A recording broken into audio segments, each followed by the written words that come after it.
할렐루야. 오늘도 새벽 예배에 자리에 나오신 성도님들을 주님의 이름으로 축복합니다. 이 시간 함께 기도하며 찬양의 자리로 나가도록 하겠습니다. 함께 기도하겠습니다. 하나님, 오늘도 우리가 하나님 아버지의 이름을 부르며 예배의 자리로 나아갑니다. 하나님, 우리 아버지 되시기에 참 감사하며 아버지 하나님 부를 때에 세임 주시는 그 놀라운 경험을 하게 하여 주시옵소서. 오늘 우리가 주님의 보혈을 의지하여 아버지의 보좌 앞으로 담대히 나아가오니 우리 성도님들에게 은혜 허락하여 주시며 기도할 때에 놀랍게 역사하시는 그 하나님의 은혜 또한 경험케 하여 주시옵소서. 모든 것 주님께 맡겨드리며 감사하며 예수님 이름으로 기도하옵나이다. 아멘.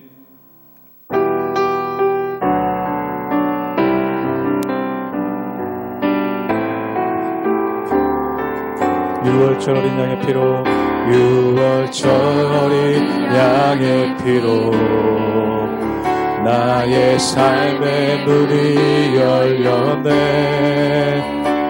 저 어둠의 권세는 의미 없네. 주 보혈의 능력으로 원수가 날 정죄할 때에도 난 이롭게 설 수 있네. 난 더 이상 정죄함 없네. 난 주 보혈 아래 있네. 6월절 어린 양의 피로 6월절 어린 양의 피로 나의 삶의 문이 열렸네. 저 어둠의 권세는 힘이 없네. 주 보혈의 능력으로 원수가 날 정죄할 때도 수가 날 정죄할 때에도 난 이롭게 설 수 있네. 난 더 이상 정죄함 없네. 난 주 보혈 아래 있네. 난 주 보혈 아래 있네. 그 피로 내 죄 사했네.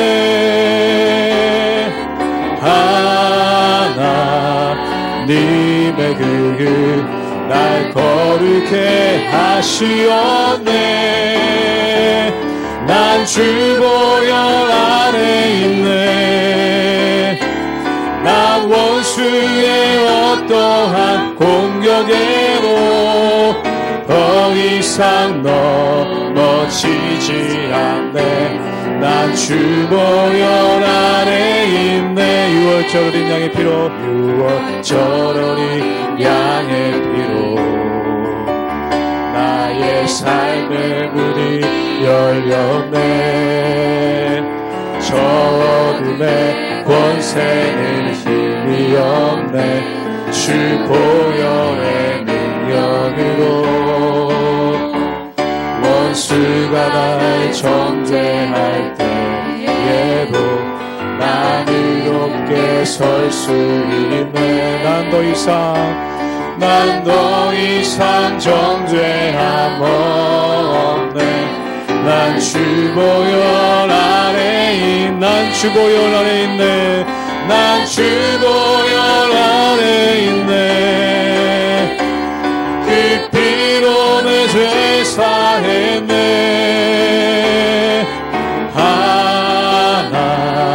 하나님의 날 거룩해 하시었네. 난 주 보혈 아래 있네. 난 원수의 어떠한 공격에도 더 이상 넘어지지 않네. 난 주 보혈 아래 난 주 보혈 아래 있네. 난 주 보혈 아래 있네. 그 피로 내 죄 사했네.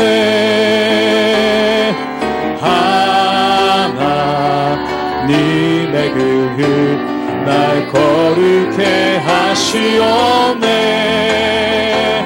난 주 보혈 아래 있네. 난 원수의 어떠한 공격에도 더 이상 넘어지지 않네. 난 주보혈 아래 있네. 난 주보혈 아래 있네. 그 피로 내 죄 사했네.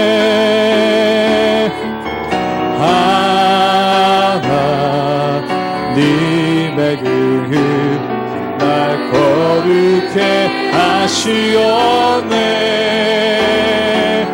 난 주보혈 아래 있네. 난 원수의 어떠한 공격에도 더 이상 넘어지지 않네. 난 주보혈 아래 있네. 주의 보혈 능력이 또다. 주의 피 믿으오. 주의 보혈 그 어린 양의 매우 귀중한 피로 주의 보혈 능력이 또다. 주의 보혈 능력이 또다. 주의 피 믿으오. 주의 보혈 그 어린 양의 매우 귀중한 피로. 우리 마지막으로 한 번 더 고백합니다. 주의 보혈 능력이 또다. 보혈 능력이 또다. 주의 피 믿으오. 주의 보혈 그 어린 양의 매우 귀중한 피로다.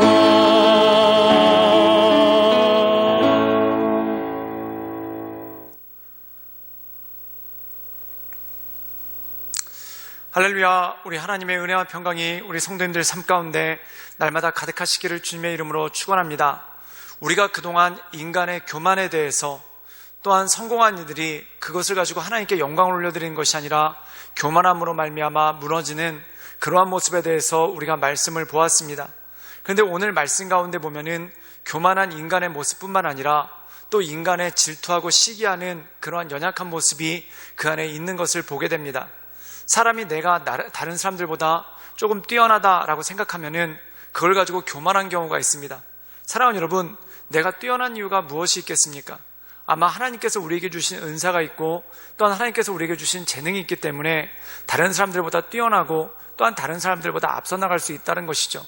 그럼 이렇게 뛰어나가고 앞서 나가는 것을 가지고 하나님께 영광을 올려드리고 하나님께 감사해야 되는데, 그것을 교만의 도구로 또한 자기를 돋보이게 하는 도구로 사용하는 사람들은 하나님께 징계를 받게 될 것이라는 것입니다.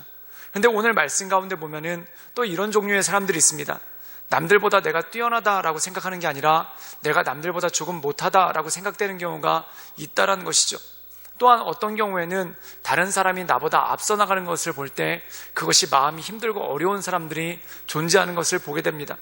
오늘 말씀 가운데 보면은 질투하는 사람들, 지난번에까지 나왔던 느부갓네살 왕과 그리고 벨사살 왕이 교만한 사람들이었다면, 오늘 말씀 가운데 보면은 질투하는 사람들, 그리고 그 질투를 이기지 못해 참수하는 사람들이 어떠한 일을 당하는지에 대한 말씀이 오늘 말씀 가운데 나와 있다는 것입니다. 그러므로 우리의 인생 가운데 중요한 것은 이것입니다. 내가 잘 된다고 생각할 때는 하나님께 영광 올려드리는 것, 또한 내가 남들보다 조금 부족하고 모자르다고 생각할 때는 하나님께 간구하고 기도함을 통해 하나님의 은혜를 구하는 것, 이것이야말로 진정으로 우리에게 필요한 것이고, 이것이야말로 진정으로 하나님께서 우리에게 힘주시고 능력 주시는 하나님의 은혜라는 것이죠. 그러므로 우리가 어떤 상황에서든지 하나님을 바라보며 겸손함으로, 또한 때때로 하나님을 바라보며 간구하고 기도함으로 주 앞에 나가는 우리 모든 성도님들 되시기를 주님의 이름으로 축원합니다. 다니엘 6장 15절에서 28절 말씀입니다. 그 무리들이 또 모여 왕에게로 나와서 왕께 말하되 왕이여 메대와 바사의 규례를 아시거니와 왕께서 세우신 금령과 법도는 고치지 못할 것이니이다 하니 이에 왕이 명령하매 다니엘을 끌어다가 사자굴에 던져 넣는지라. 왕이 다니엘에게 이르되 내가 항상 섬기는 너의 하나님이 너를 구원하시리라 하니라.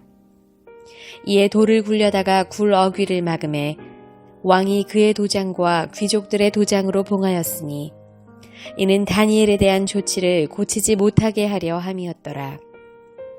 왕이 궁에 돌아가서는 밤이 새도록 금식하고 그 앞에 오락을 그치고 잠자기를 마다하니라.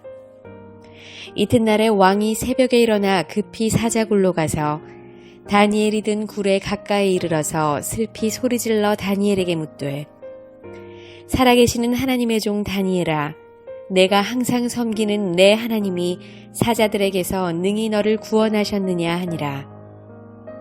다니엘이 왕에게 이르되 왕이여 원하건대 왕은 만수무강하옵소서. 나의 하나님이 이미 그의 천사를 보내어 사자들의 입을 봉하셨으므로 사자들이 나를 상해하지 못하였사오니 이는 나의 무죄함이 그 앞에 명백함이오며 또 왕이여 나는 왕에게도 해를 끼치지 아니하였나이다 하니라. 왕이 심히 기뻐서 명하여 다니엘을 굴에서 올리라 하매 그들이 다니엘을 굴에서 올린즉 그의 몸이 조금도 상하지 아니하였으니 이는 그가 자기의 하나님을 믿음이었더라. 왕이 말하여 다니엘을 참소한 사람들을 끌어오게 하고 그들을 그들의 처자들과 함께 사자굴에 던져넣게 하였더니 그들이 굴 바닥에 닿기도 전에 사자들이 곧 그들을 움켜서 그 뼈까지도 부서뜨렸더라. 이에 다리오 왕이 온 땅에 있는 모든 백성과 나라들과 언어가 다른 모든 사람들에게 조서를 내려 이르되 원하건대 너희에게 큰 평강이 있을지어다. 내가 이제 조서를 내리노라. 내 나라 관할 아래 있는 사람들은 다 다니엘의 하나님 앞에서 떨며 두려워할지니 그는 살아계시는 하나님이시요 영원히 변하지 않으시리시며 그의 나라는 멸망하지 아니할 것이요 그의 권세는 무궁할 것이며 그는 구원도 하시며 건져내기도 하시며 하늘에서든지 땅에서든지 이적과 기사를 행하시는 이로써 다니엘을 구원하여 사자의 입에서 벗어나게 하셨음이라 하였더라. 이 다니엘이 다리오 왕의 시대와 바사 사람 고레스 왕의 시대에 형통하였더라. 오늘 말씀 가운데 보면은 왕조가 바뀌었습니다. 바벨론 왕국이 무너지고 메데바사, 즉 페르시아 왕국이 서게 된 것을 보게 되죠. 그런데 페르시아 왕국으로 왕조가 바뀌었음에도 불구하고 다니엘의 지위는 굳건했습니다. 그래서 이 페르시아를 다스렸던 다리오 왕이 이 다니엘을 3명의 총리 중에 1명으로 세웠는데 그 3명의 총리 가운데서도 으뜸으로 세웠다는 것입니다. 그 이유는 무엇입니까? 다리오 왕은 이 다니엘을 가까이 했죠. 그 이유가 뭐냐면 그에게 바로 하나님께서 주시는 지혜와 총명이 있었고 또한 그 지혜와 총명으로 말미암아 나라를 편안하게 다스리는데 아무 문제가 없었기 때문에 그렇다는 것입니다. 그렇기 때문에 이 다리오라는 왕은 다니엘을 굉장히 신임했고 또한 그에게 여러 가지 중책을 맡겨 주었습니다. 그런데 문제는 무엇입니까? 그것을 질투하는 사람들이 생기기 시작했다는 것입니다.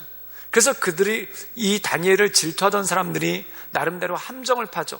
그 함정이 뭐냐면 다리오 왕에게 얘기해서 한 가지 칙령을 발표하게 합니다. 그 칙령이 뭐냐면 다리오 왕 외에 다른 신에게 또한 페르시아 신 외에 다른 신에게 참배하거나 또한 예배하는 자들이 있다면 그들을 사자굴에 던지게끔 하라라는 그러한 칙령입니다. 근데 다리오 왕은 이 칙령에 어떤 의도가 있는지 또한 대신들이 와서 얘기하는 것에 어떤 의도가 있는지 전혀 모르고 그것에 서명을 하게 됩니다. 근데 문제는 무엇입니까? 그들이 원했던 대로 다니엘을 노리고 또한 이 칙령을 반포하게 하고 다니엘을 사자굴에 넣는 그러한 모습이 나오죠.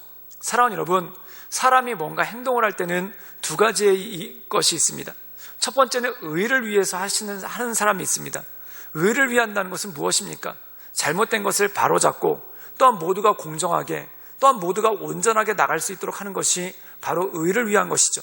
그런데 사욕을 위한 것이 있습니다. 그 사욕이란 건 무엇입니까? 법을 바꿔서 내 욕심을 차리고 또한 법을 바꿔서 내가 싫어하는 사람을 밀어내려고 하는 것, 이것이 바로 사욕 아닙니까? 사랑하는 여러분, 사람이 의로 가지 못하고 사욕으로 가는 이유는 무엇입니까? 첫 번째, 하나님에 대한 신뢰가 없기 때문에 그렇습니다. 하나님은 어떤 분이십니까? 옳은 자들을 세워주시고 악한 자들을 심판하시는 것, 이것이 바로 하나님이시죠. 그런데 이것을 자기 뜻대로 하려고 하는 그러한 모습이 있지 않습니까? 사랑하는 여러분, 판단자, 심판자는 하나님이십니다. 근데 내가 판단자가 되고 내가 심판자가 되려니까 그 가운데 어려움이 있죠. 오늘 말씀 가운데 보면 다니엘은 옳은 길을 걸었습니다. 그런데 다니엘을 끌어내리려는 사람들은 어떤 사람들입니까? 그들 마음 가운데 악한 마음과 또한 질투하는 마음을 가지고 다니엘을 끌어내리려고 하고 또한 다니엘을 끌어내리기 위해서 법을 억지로 바꾸는 그러한 일들이 생겼다는 것이죠. 그리고 이들에 의해서 억지로 바뀐 법에 따라서 다니엘은 사자굴에 들어가게 되는 그러한 모습이 있는 것을 보게 됩니다. 사랑하는 여러분, 그런데 중요한 것이 이것입니다. 계획은 사람이 할지라도 이루시고 또한 성취하시는 분은 하나님이시죠.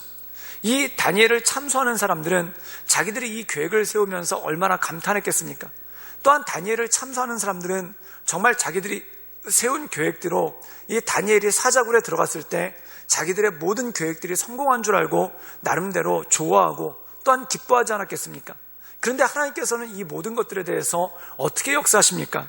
우리 함께 다니엘서 6장 23절의 말씀을 우리 자막을 통해 읽도록 하겠습니다. 우리 다 같이 읽겠습니다. 시작. 왕이 심히 기뻐 명하여 다니엘을 굴에서 올라오라 하매 그들이 다니엘을 굴에서 올린즉 그의 몸이 조금 더 상하지 아니하였으니 이는 그가 자기의 하나님을 믿음이었더라. 오늘 말씀 가운데 보면은 다니엘을 사자굴에 집어던집니다. 그런데 놀라운 일이 벌어집니다. 이 굶주렸던 사자들이 다니엘을 잡아먹지 않고 그냥 다니엘과 함께 있는 그러한 모습이 포착되죠. 좀 더 정확하게 얘기하면 하나님께서 사자들의 입을 막으셨다는 것입니다. 그리고 하룻밤이 지났는데 다니엘이 조금 더 상함을 당하지 않고 또한 해침을 당하지 않고 이 사자굴, 정말 말 그대로 이 사지에서 구원받는 하나님의 역사가 있었다는 겁니다. 그리고 반대로 어떤 일이 벌어집니까? 자기들 나름대로 계획을 짜서 다니엘을 사자굴에 넣으려고 했던 사람들이 오히려 자신들의 처자와 함께 모든 가족들과 함께 사자굴에 빠지게 되고 거기서 사자들에게 죽임을 당하는 그러한 일들이 생겼다는 것입니다. 이것은 무엇을 의미할까요? 계획은 사람이 하지만 이루시는 분은 하나님이시라는 것입니다. 사랑하는 여러분, 또한 다니엘은 사자굴에 들어가면서도 원망하거나 또한 그의 마음 가운데 힘들어하지 않았습니다. 그 이유는 무엇입니까? 바로 심판자이신 하나님이 계심을 믿었기 때문에 그렇다는 것이죠. 즉 하나님께서 모든 것을 의롭게 이끌어 가실 것이다 라는 믿음이 그에게 있었기 때문에 이 모든 것들을 감당할 수 있는 능력이 그의 삶 가운데 있었다는 것입니다. 사랑하는 여러분, 우리가 세상을 살아갈 때 참 얼마나 많은 억울한 일들을 당하고 힘든 일을 당합니까? 그리고 지금 당장 내가 사자굴에 들어가는 것 같은 어려움이 있지만 낙심하거나 마음 상하거나 힘들어하지 않기를 주님의 이름으로 축원합니다. 그 이유가 무엇입니까? 모든 것을 가장 좋은 길로 또한 모든 것을 가장 공평한 길로 인도하시는 하나님의 역사가 그 가운데 있기 때문에 그렇다는 것이죠. 그러므로 그 하나님을 바라보며 하나님의 은혜 가운데 그 인도하신 가운데 날마다 나아가시는 우리 모든 성도님들 되시기를 주님의 이름으로 축원합니다. 함께 기도하시겠습니다. 늘 언제나 살아서 역사하신 주님, 우리가 이 세상 살아갈 때 우리에게 힘주시고 능력 주셔서 계획은 사람이 세우지만 모든 것을 이루시는 분은 하나님이오니 그 하나님에 대한 믿음을 가지고 안심하며 주 앞에 나갈 수 있도록 주여 도와주시고 주님 역사하여 주시옵소서. 다니엘이 자기에 대한 어려움이 목전에 닥쳤으나 아무것도 하지 않고 하나님께 기도했습니다. 그 이유가 무엇이겠습니까? 하나님에 대한 전적인 신뢰가 있었기 때문에 그가 사자굴까지도 들어갈 수 있는 믿음이 있는 것 아니겠습니까? 주님, 우리가 이 주님을 믿음으로 말미암아 이 고난의 시절 또한 이 어려운 시절 잘 이겨나갈 수 있도록 주여 도와주시고 주님 역사하여 주시옵소서. 주님께 모든 걸 부탁드리오며 살아서 역사하시는 주 예수 그리스도의 이름으로 감사하며 기도드리옵나이다. 아멘.